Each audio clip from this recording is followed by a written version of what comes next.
the tone began to change, and people became more interested. Younger people became more interested in what it was. The whole Anzac thing was. There is a problem with that. Is that it goes too far the other way, and it becomes myth. It becomes jingoism. It becomes not understanding history anymore. But at that time, people began to read about it and become interested in who these men were. Factory workers, country boys, jackaroos, and doing these things that, test a human being to their absolute limits. So that was the change from those two times. Yeah. Did you get to speak to many of the World War I vets before you set out on making the movie? We did. We met quite a few actually. We were invited to the Gallipoli club in town in before we started filming. They pointed to Mel and they said that he would survive, and they pointed to me and said that he'd die. And I thought, gee, thanks, boys. But they were extraordinary.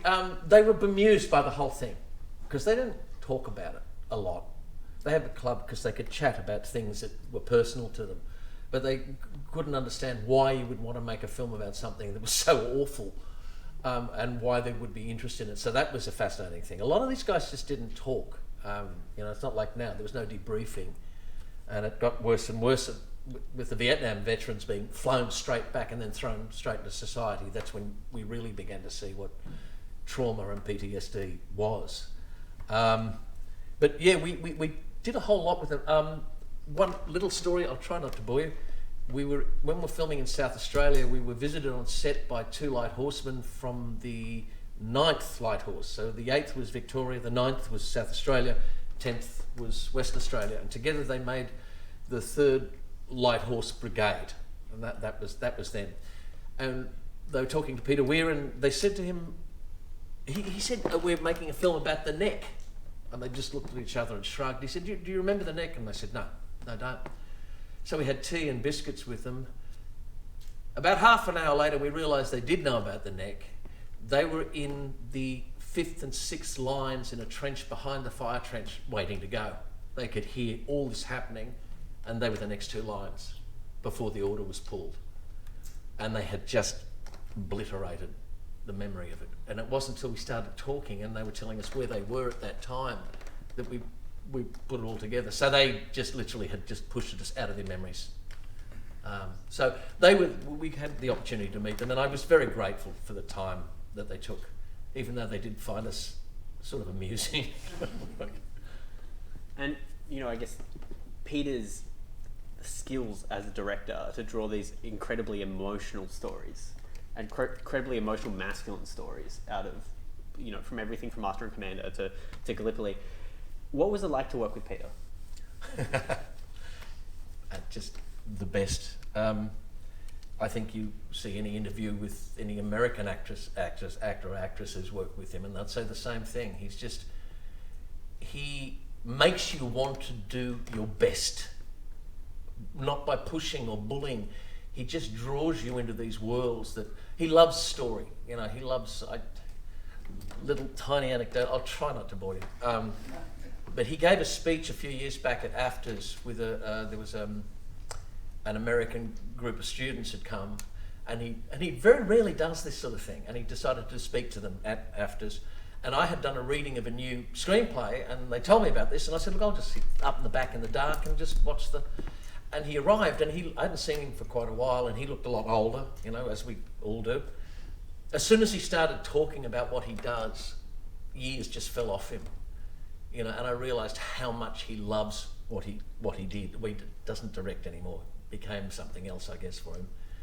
But he brings you into that world, and everyone who works with him wants to do. We're like kids. You want to do your very, very best for him. And you have long, long days, and some of the places we worked in were pretty awful. And that's what he does to people. And I think it's because he loves the storytelling so much. He loves the process so much.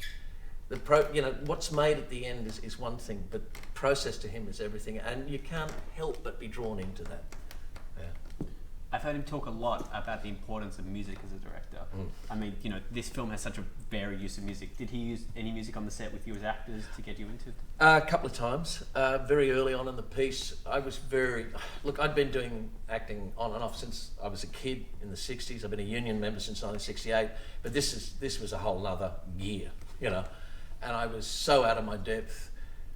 And we did some scenes and it wasn't working, and you can feel a crew sort of quietly looking at each other and looking at the ground, and you're going, I am screwing this up on a major level. And of course my anxiety levels went, and he went, fuck it, let's put some music on. And he started slamming some music on, and you know, something in the theme of the music would match this, and the sound guy's going, but he said, don't worry. And we started doing it, and the music and that just took away that sort of anxiety, and that's how he works. And suddenly we were in step. You know, it took a few days, but that's what it was. And so he would do that. In the latter scenes, he had some music playing. He had a little boombox that he used to play, and we had some of the Albinoni, and there was some Ry Cooder, strangely enough, a beautiful, not sung stuff, but the beautiful slide work he does. And we would work with that too. So he used it a lot, and he used it a lot, I think, when he builds his own ideas for a film. So. And so you're shooting this in sequence, which means that you literally shoot the film kind of the first scene first, and then you work your way through. It very rarely happens, almost never. Just because of the cost of it. What was that process like? Because you build this character out. For me, it was great because it allowed me to grow as a character and an actor. And I mean, you fall down a flight of stairs and you land on your feet and you go, isn't that good? But that's what it did. And we were able to grow, and our relationships grew, you know, with Mel and I, and then the other three boys, you know, we started hanging out with each other. And then we go into the trenches, and that was near the end. And then all these extras who would work with us every day, and we got to know, we're suddenly seeing at night on rushes, watching them being shot to pieces. And you know, rushes got very quiet after a while, you know, because everyone the extras started appearing in this tiny production office, because the film used to have to be printed, and they'd slap out a print, and then it would be shipped back, and then they'd set up a 35mm projector, and you'd watch the rushes, and then the extras in Port Lincoln would go, oh, and they started sneaking in. And then they started coming in en masse, and then they started bringing 6-packs, and then they're going, roll it again, you know. And so they're playing it twice. And Peter at one point couldn't get into the office to see the wretched things. But again, these people were infected by what he did, and they were there every day. So it allowed our relationships to develop naturally as they did on screen, and it's you just never get that. That's just luck. But it was a beautiful way to learn and do something. So. And it's a globe-trotting film, but most of it was shot in South Australia. What was the breakup of South Australia, Cairo, Outback? How did it? We shot around Lee Creek, which is up near Pine Gap, I think. We shot a cattle station there. We shot. We did all those earlier ones with Archie's family. And then, of course, we moved down slowly through to Adelaide, and they did the ballroom sequence in the old Adelaide Railway. That's where they did the Cairo ballroom. And then we moved to Port Lincoln, where they'd been 6 months before digging trenches, preparing hills to be blown up, and you know they'd set it all out. So we went to there. The Cairo stuff was shot later. We went for 2 weeks to Cairo. Most of all the stuff was a little studio they built in the tuna factories, because they were out of season, so they turned them into sound stages. Yeah, I know, that's where they built all the brothels and the antique shops, and all the outdoor stuff in the pyramids. Of course, we shot in 2 weeks, and they shot so much stuff in that time. And we got to climb a pyramid at night, or just before dawn, and 15 of us in the crew sat on top and watched the sun come up at Giza, and I just, that was, you know, you just don't get that all the time. You know? So that was the sequence of it. You once said that your character had, even though they were an adult, they had the awareness of a modern 12-year-old. Is that how you approached the character, or was that something you came to after having seen the film? Probably a bit of both. I mean, and a bit of working toward the character. Peter was very, very, very certain. There were things he said, like when he picked extras for a scene, a crowd scene, he'd have photos from the time and look at faces that were the period faces. And he was very, even with extras, it would be in shot. So he would go to that. So he was very concerned that we would bring our, our irony and our sarcasm and our disbelief. We had to get back to, country, God, the white man's world, everything else had to be pushed aside if you were going to portray someone that would do that. And that was tricky. That took a little while, but he was determined that we just didn't have that, so you could go into it like an innocent. So yeah, I mean that took a little bit of work, because he said it's like you've got to be like a child in a sense, because that's how the beliefs were. The beliefs were black and white, and if you moved out of that, he started to see it on screen, straight away. So that's how we worked with that. So. I mean, I guess it's kind of interesting to talk about that historical accuracy, because I was about to follow it up with one of the kind of interesting critiques of the film these days is that it's the British who's ordering everyone forward. But in terms of the accent, was it John Morris who was trying to have a period Australian accent? But yeah, and he nailed it. This is the saddest thing, is that John Morris did nail the accent of the time, the Australian accent.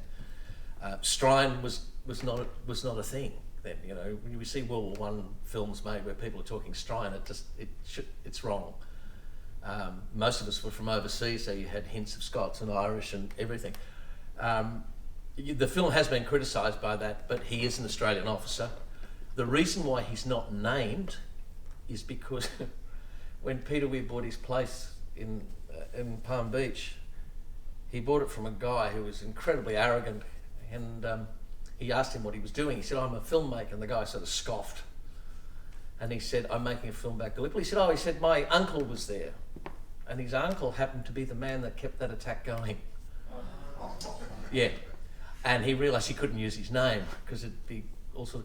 The man's name was Lieutenant Colonel Anthill, and he was a bully, and he overrode a superior officer and kept that going when it should. By the way, there was a fourth wave that went too. They weren't... So for filmmaking, they had to truncate it, otherwise you're losing the impact. That's why you don't see the Lone Pine battle, which he filmed a big section of, and he cut it out. Even on our tiny budget, he went, no, I need the audience to go with the boys. They need to discover what it is with them. And I think that was very important that the audience had the perspective of those two boys, or the 5 boys. So yeah, that's how he did that. When we were first talking on the phone to arrange this, you said that David, who played Snowy, passed away earlier this year.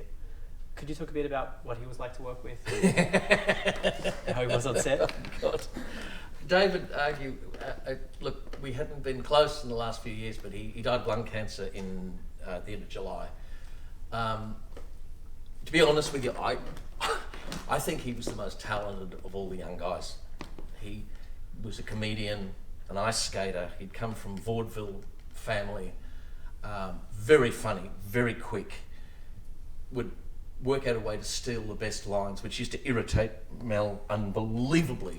Like, little asshole, fuck, do this to me. But I remember talking with Peter over a couple of beers, and Peter said, I just wanted to rein him in all the time because he was out of control, and he would ad lib and he would do things, and he said, and then I realised I was doing the wrong thing. He said, treat him like a racehorse, ride it, see where he's headed. And you start getting that extraordinary performance, it's a beautiful performance right up until the moment where you realise he's going to die. I'll tell you a story, is that okay? His hair, he's dark haired, so they bleached his hair, right, and they got it that colour. And one day he was in Port Lincoln, he hadn't been working for a few days, so he got really bored and he dyed it purple. And word got through to Pat Lovell, our producer, and she was livid because it meant this whole other thing of pulling people out of the makeup department to re-dye. She said, I want you at the production office and I want you here within the hour. She said the little bastard appeared in an embroidered smoking jacket, a fez, purple hair, and a cup of tea, and he said, so Pat, what's the problem? And she said, I'm going to not laugh. Do not laugh. That's what he was like. But he pushed everyone's game, you know, and I used to hang out. He just used to make me laugh all the time, even when he wasn't being funny. He was just one of those people, and such a bright spark. And it was very sad. He died this year. A lot of people, when they remember the film, they kind of forget the boys a little bit, and they're such a massive integral part to this. I mean, they're specific characters that are embedded into the pattern of this film. So. And what were the other boys like to work with? Robert Grubb was very much, he was Billy. He was very much like Billy. He had a little camera. He took photos everywhere. He was the perpetual tourist. And Tim, the big tall guy, he was now a barrister, by the way. He was really funny, and he'd find himself in these bizarre situations. So it was they kind of became the characters, and then became one to a certain extent, you know. And they were, and I bumped into them not long ago, and I hadn't seen them for ages, and it was just so nice. And Tim Mackenzie brought out a book of photos we took in Cairo, just snapshots, and I'd forgotten so much, and it was so beautiful just to see these happy snaps of things, of us playing up and, you know, doing whatever. And we did play up. I mean, thank God there was no iPhones back there. That was just... But yeah, it was wonderful. But they inhabited those characters, or the characters inhabited them, and it made it a magical little combination. You know, you kind of felt safe, you know, when you're with a group of people and you're all got this general who's directing it all beautifully. So, how has your relationship to the film changed over time? I saw that you appeared in your daughter's history book. Yeah, the only book I've ever let her deface. I appeared on the cover. She was just started high school and she was horrified. I mean, you don't want to stand out at that point. And she just went, "This is bullshit," you know. Yeah, and then she kind of warmed to it. I mean, she's 35 now. My eldest is 45, so they look at the world quite differently. My relationship to the film, it's been interesting. Look, you do something like that, which is big, and it's big on the world stage, and then everyone says, well, why didn't you do bigger things? And you go, well, because it doesn't work like that. You know, every man's destiny is every man's destiny, and you don't follow someone else's. That's madness, and it's bound to fail. So for a long time, I became disillusioned with a lot of things. I ended up working for a builder for 9 years in my 30s. I just went, I can't do this anymore. And there were expectations that there should be something bigger, better. So I didn't like talking about the film. In fact, I ignored any attempts or requests to do things like this. I just loathed it. I thought, and I have a very dear friend who lives up Terrigal Way, who's an artist. He made a short film I was involved in. That's another story, not for today. But we've become very good friends over the years.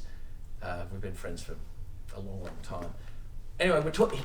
He's one of those people that's so excitable about things, and he was so excited about the film. He wanted to talk about it. But I said to him, I really don't want to fucking talk about this film anymore. I really do not want to talk. I said, I call it my albatross. You know the Coleridge Taylor poem? You shoot an albatross and it's bad luck and you hang it around your neck. And I felt I'd hung this thing around my neck. And this guy, who was so funny and so excited, just stopped and looked at me and went, wow, we should all have such an albatross. I was so shamed by that. I went, oh dear. And I began to look at it differently. And of course, as you get older, you begin to look at it. I mean, was it L.P. Hartley said the past is a foreign country, they do things differently there. Well, he does things differently. You know, I'm not him. So you can look at it, and there's elements of it. I mean, I can't sit through it again because I've seen it so many times. And I don't enjoy watching myself, you know. But I have I have to say I have enjoyed the way it's connected with people, and I don't mean that in any other level than actually you've done something that's connected with them emotionally, and that's a good thing. You know, that's not a bad thing. That's not a thing to hide or to, you know. So that's been good. And in one screening I went to, there were 4 generations there who had all seen it at some point in their lives, and in the same family. And I went, wow, that's, because usually films don't last. They don't, you know, they get swept away, and there's you have, you know, tastes, and this has kind of gone past. Is it a good film? Is it a bad film? It's woven itself into the fabric of the way we see things. I'm going to be very blunt with you, and I've never said this before. There are a couple of scenes that still make me uncomfortable now. I think the wrecking of the antique dealer's shop. Yes, Australians behave like that, but the intention is for humour, and I have little problems with that. But it's of its time, and it's not something. It's like anything, you know. I mean, we have to look at things in perspective, and this is why when I was talking before about jingoism, where people. I worked with a guy who went through Duntroon, and he was becoming an actor, and I ended up doing a stage production of Breaker Morant with him. I played the defence lawyer. And he told me he was at West Point. He did some training over there because he was an officer at Duntroon. And they showed Gallipoli there. And I said, really? He said, yeah. He said, but you know what they do? I said, what? He says, let's see you do it. The bayonets go up, it fades, it goes to credits. And I went, so they've just taken the rah-rah of, you know, what humans can do, but remove the consequences. And I was horrified by that. And there was no reason for him to lie.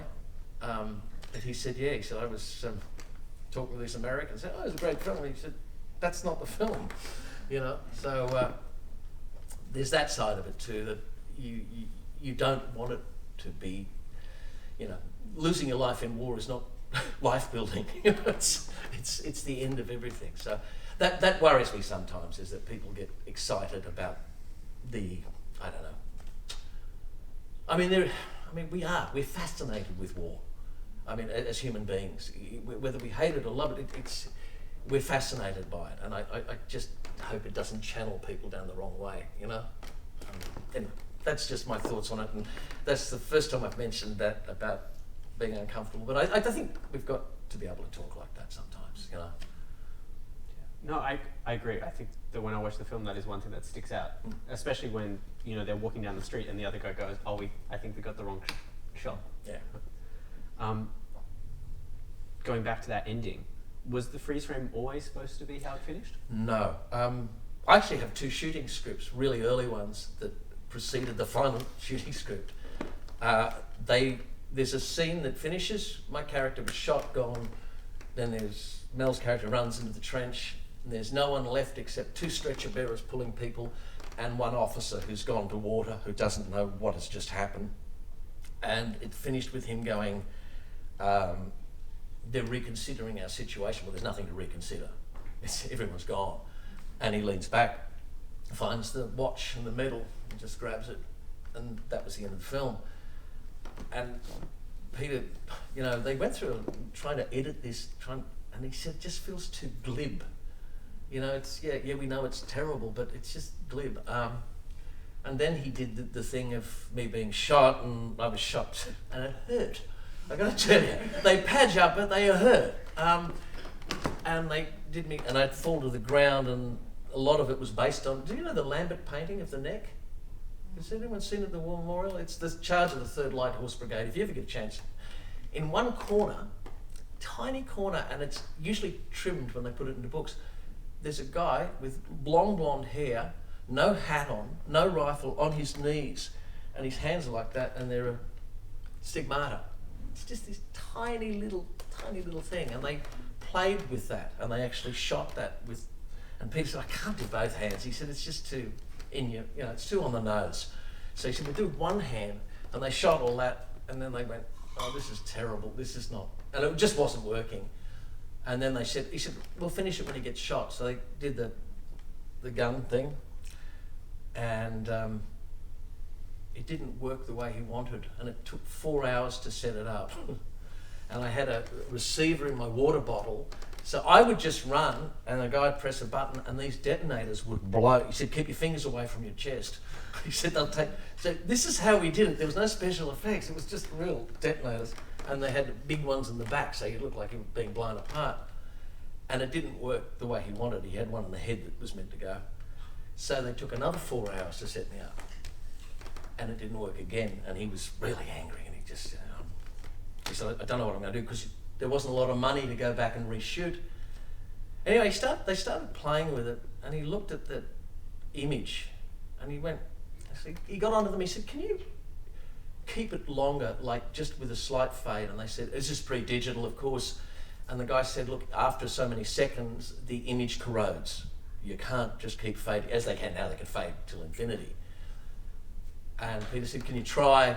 Got back to the editor came back, said, what happened? He said, it's corroded. He said, oh shit, you know. He said, come and have a look. And he went and had a look. And if you look at the final image, it looks like a statue.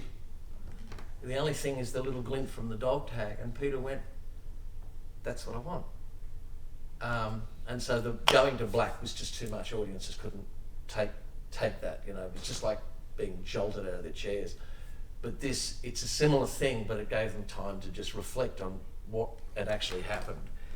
And that's the image of the final film. And there might be a little nod there to Butch Cassidy and the Sundance Kid for those of you who've seen that.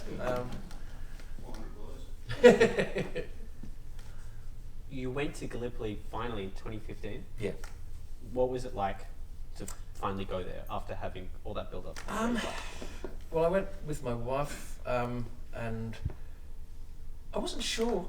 Someone put me onto a historian who was a university lecturer as a guide, and we went late in the year because I knew all the celebrations and I didn't want to be anywhere near it during that. I just thought that needs to be commemorated as they commemorate it. You know, I don't want to be, you know, things get turned into a circus and you don't want that. So we went, and it was beautiful. It was getting cold. There was almost no one there, and I hired a car and we drove, much to the consternation of the guy who was, because I wasn't used to driving on that side of the road. I think he was a little bit. But he took us on a tour then from Ataturk's headquarters, and we ran chronologically through the whole thing. And we finished up at the Neck and then Chunuk Bair, where the New Zealanders fought. And I went to the Neck, which is now, there's only a little bit of it left, but the drop is, there's a cliff.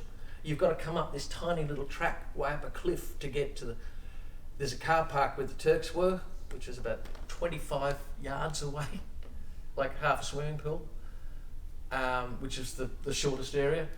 And I stood there, and the trench just came up to my knees, and I actually got smacked emotionally, which I was not expecting.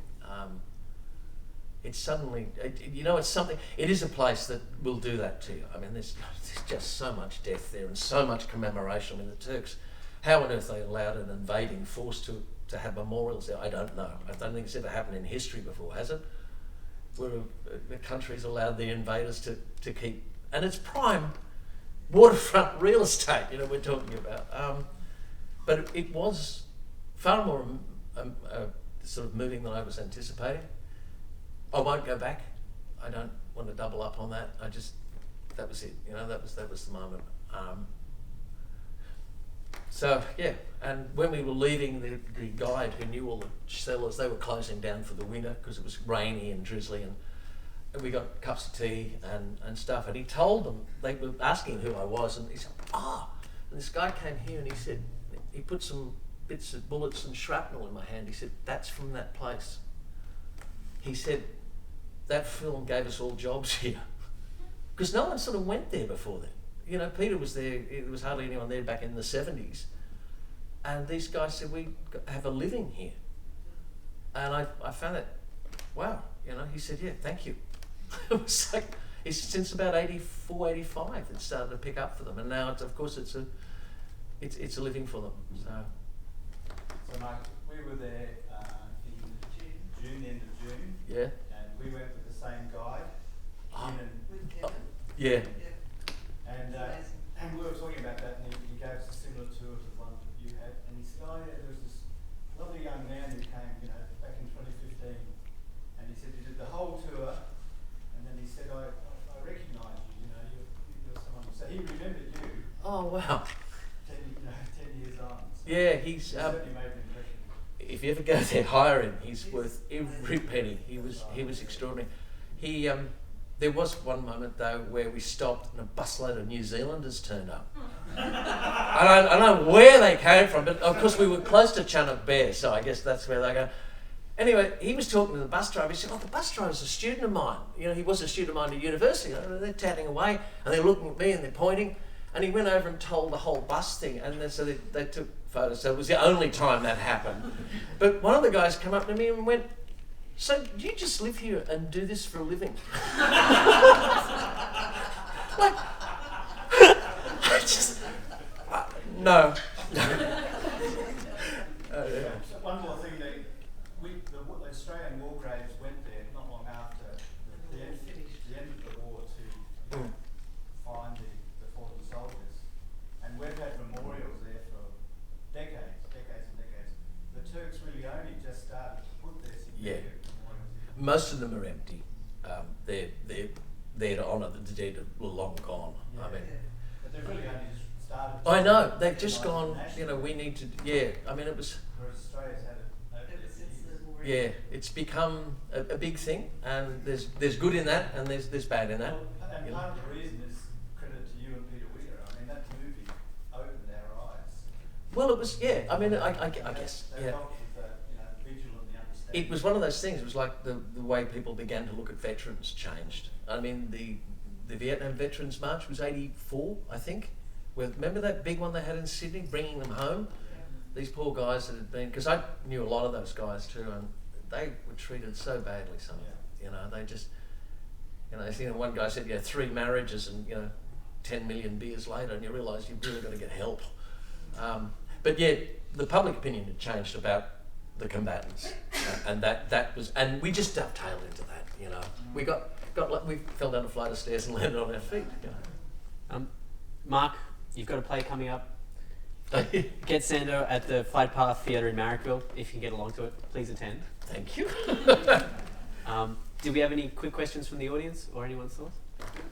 Hi Mark. Good.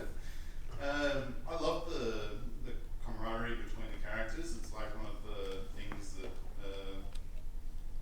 allows you to kind of really feel like you're part of it, because of the way all the different characters relate to each other, and we've touched on that a fair bit already. And what I'd be curious about is just like, what was your rehearsal period like? I know that you kind of, you mentioned that you shot in order, which is really interesting, because that really happens.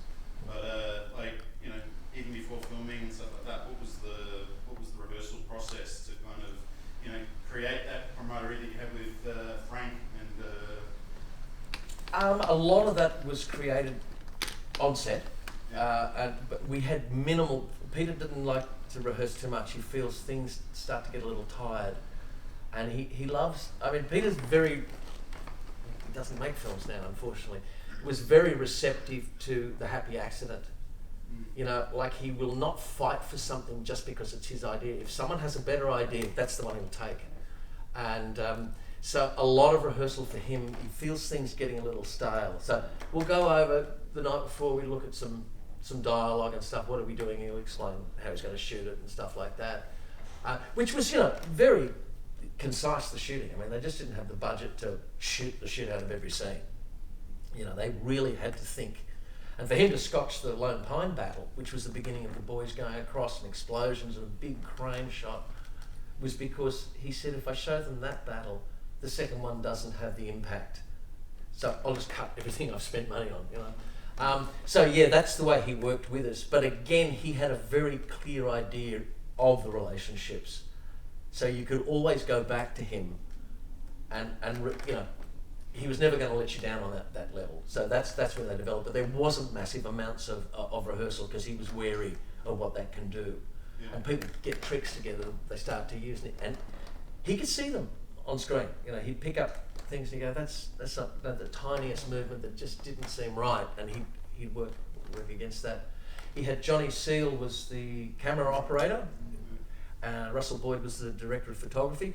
John Seal, when we did those big close-ups for the end, because there was no video splits then, so John Seal's eye was the only thing that would tell Peter what was going on. Peter could look at it, but he couldn't watch the performance. He'd see the performance from here to there. John's seeing this. And John used to do these things. He'd be sitting there and you'd finish a take and he'd go, just bring it down a little bit, you know. And he'd go, oh, I had a little problem, Peter, can we do it again? You know. And that's how John worked. The absolute, just absolute gentleman. Yeah, one of the best cinematographers Australia's since then. Yeah. I probably shouldn't be saying this, but I work for George Miller, and he says that by the time they're doing Mad Max 3, Mel was watching Dean Sandler, the camera operator, far more than he was watching him, because he could tell by Dean's reaction, because they'd worked together for so long, if he'd done a good take or not. Yeah. No, Mel was very cluey with that way back. But yeah, no, so that's how that worked. Yeah, so it was kind of limited to like table reads and stuff at the beginning, kind of working with scripts and stuff. Yeah. And there wasn't a lot of, occasionally there were scenes that were shot, like the brothel scene, there was a bit of heated argument about, because David stole a line from Mel and Mel got the shits big time, which I found highly amusing, because I was involved in it. But there was also the thing, I mean, there was one line before Mel's character goes, and he said, oh, if you want to marry a racehorse, you train on a nag. And Mel went, he said, every woman in the audience is going to hate me. And, you know, so that'd be cut and removed, even though it might have been shot, you know. They went, and you've got to remember, they're boys and most of them were virgins. So there's no, you know, what they're about to do is big for them, you know, and we had to keep remembering and going back to the innocence thing too. So there were moments like that, and sometimes it happened on set with David, and sometimes it happened in the cut, yeah. Because that was the interesting dichotomy with David's character, is that he's the one that's kind of standing back when everyone's going into the brothel. Yeah. And he seems like the one that's got the most attitude out of a lot of them. You Yeah. know? Yeah, when it came to that kind of thing, he basically drew the line. Well, his whole thing was God, you know, Yeah. that was the country, you know, and that's the belief, yeah. We're just running out of time quickly. Do we have any other questions? Just real quick. I was just wondering, from an actor's perspective, if you shoot in order, does it make it easier to follow along the emotion and let that build? Yes, yeah, but it almost never happens. I mean, and the duty of a screen actor is to be able to know where you are in that journey. This I just got so lucky. You know, being so young and stupid, it was just, you know, you can't ask for luck like that. That just happens, yeah. Do you think it really affected everybody's performance?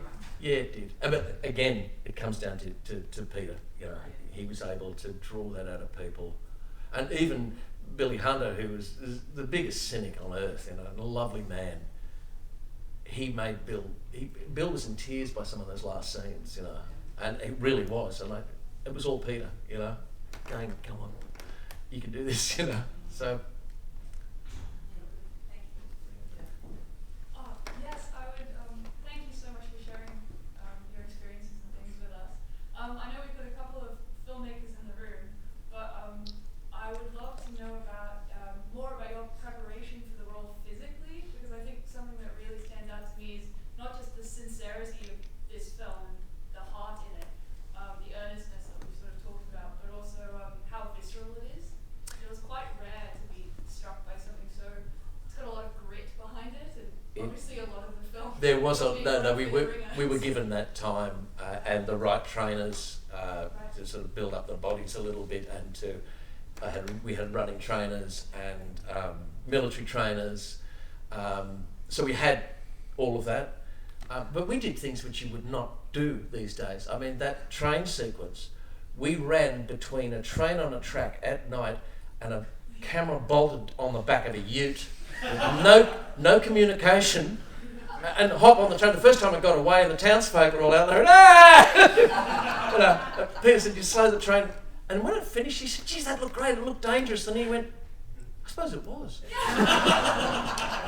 There is no way on earth, you wouldn't let your two main actors go to the top of a pyramid anymore, in the dark. Like, you know, they said, just keep to the corner bits and you'll be fine. So They yeah. really don't make films like this anymore. No, but there was a lot of preparation. They trained us. I had a guy that would take me around, and a running trainer, and a guy tried to build me up a little bit because I was as skinny as, And he said, "You need to be more like a country boy, a bit chunkier, So, Do you still run? no. Mel was always faster. Just competitive. But Heath Harris, who worked on it, he was one of the wranglers. He said, "Yeah, you couldn't run out of sight on a dark night." One last question. Thanks so much for coming.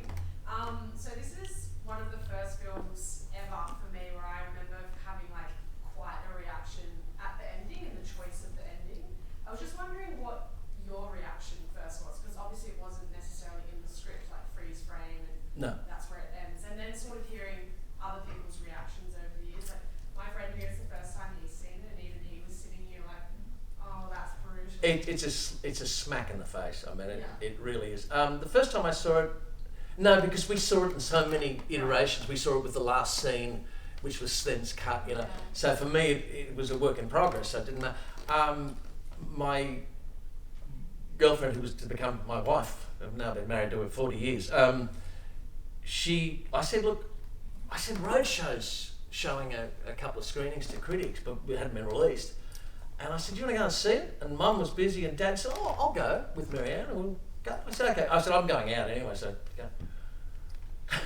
I said, "Marianne Leonard," and she went, "Don't ever do that to me again." Dad couldn't look at me, just, Jesus Christ. So, I foolishly just, you know what arrogant 22-year-olds are like. "Yeah, go and watch this." So they were fairly horrified. It has been called manipulative, and I guess to a certain extent it is. I think the way he's done it and the integrity he's put into the film warrants that ending. Yeah, agreed. And if it had just been a cheap go at a film that was not worthy, and I believe it may not be my favourite film of his. My favourite is just right off the top is Witness. I think Witness is probably the most perfect film ever made. I just love Witness. But I think that film can deserve that ending. So that's the way I look at it now. Can we have a massive round of applause for Mark? Thank you.